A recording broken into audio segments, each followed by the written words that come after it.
Alright, imagine this. You're 18 years old, sitting in a cramped high school guidance counselor's office. You've got dreams, big ones. Maybe you want to be a filmmaker, an engineer, a doctor, or maybe you just want to figure it out along the way. But one thing is certain, everyone's telling you that college is the key, the golden ticket, the only way forward. So you apply. You get accepted. You celebrate. Then you open the financial aid package and your stomach drops. $30,000, $40,000, $70,000 a year? Wait, what? How did we get here? How did higher education, the thing we were told is the great equalizer, the foundation of the American dream, become one of the most expensive investments in a person's life? And why does it cost so much more in the US than almost anywhere else in the world? Let's unpack it. A promise with a price tag. To understand the cost, we need to understand the promise. After World War II, the US doubled down on higher education. The GI Bill helped veterans go to college for free. In the decades that followed, public universities expanded, community colleges flourished, and tuition remained relatively low. College was seen as a public good, an investment in the future of the country. But starting in the 1980s, something changed. States began slashing funding to public universities. That gap had to be filled. And guess who picked up the tab? Students. Tuition started to rise, slowly at first, then rapidly. By the 2000s, it wasn't just an education, it was a product, a brand, a business. And that's where the debt comes in. The rise of student loans. Back in the 1960s, the federal government created student loans to make college more accessible. It was a noble idea. Let people borrow money to invest in themselves, then pay it back once they landed better-paying jobs. But over time, this model was exploited.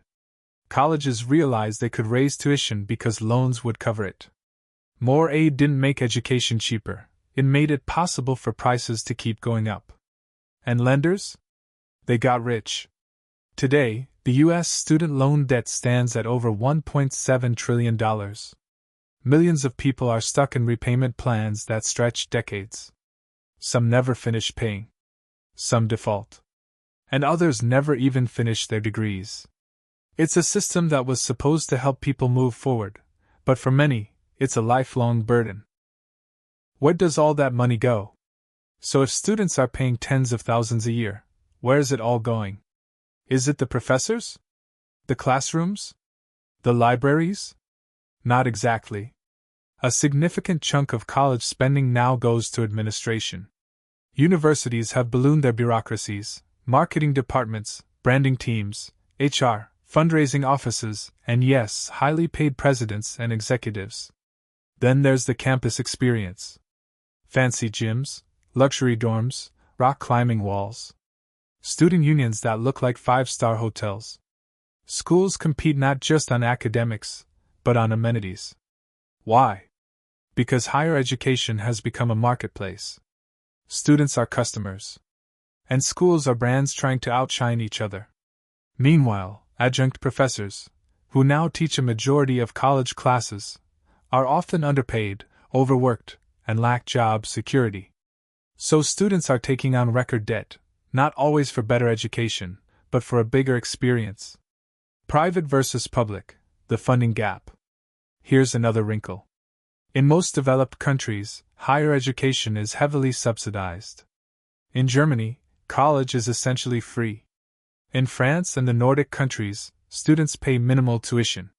In the US, public funding for colleges has dropped significantly over the past few decades. States once covered up to 75% of the cost at public universities. Today, closer to 25%. That shortfall doesn't disappear, it gets passed on to students. And the result? College becomes a sorting system. Wealthy families pay out of pocket. Middle and lower income students? They borrow.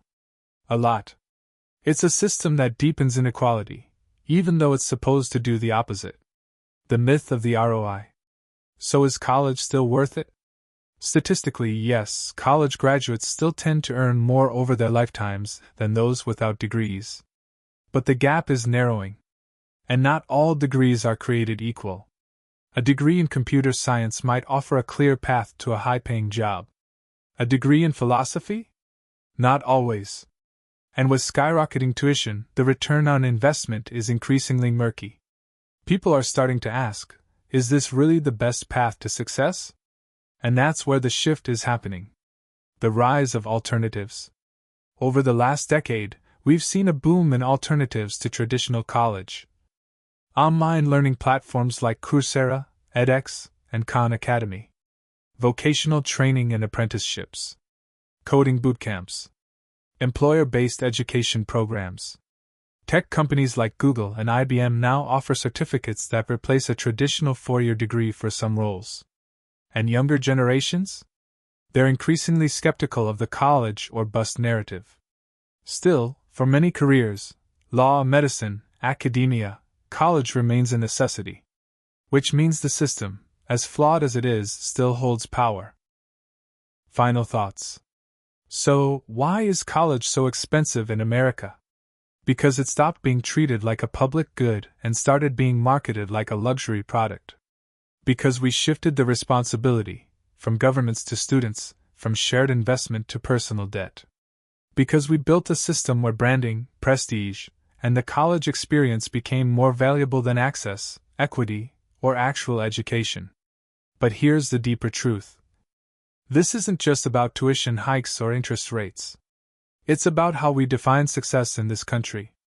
It's about how we convince 17-year-olds to sign lifelong contracts in pursuit of a dream we told them they had to chase, without ever stopping to ask who benefits from that chase. We've made college a cultural milestone, a rite of passage, a status symbol. And for many, it is life-changing. Doors are opened. Perspectives are widened. Networks are built. But for others, it's a financial trap disguised as opportunity, a system that promises freedom but delivers anxiety, burnout, and decades of debt. The truth is, we can rethink it. We can question the stories we've inherited about what makes someone educated, successful, or valuable. We can imagine an economy where learning doesn't come with a financial ball and chain. Because education is supposed to empower people, not exhaust them. And maybe, just maybe, success doesn't have to cost $100,000 and a lifetime of stress. And hey, if this deep dive into the cost, culture, and contradictions of higher education sparks something in you, make sure to like, subscribe, and share it with someone who's navigating these choices, or still unpacking their own. We've got more long-form explorations on the way. The systems we live under. The pressures we normalize. The ideas we rarely question. Stay curious. Stay kind. And I'll see you in the next one.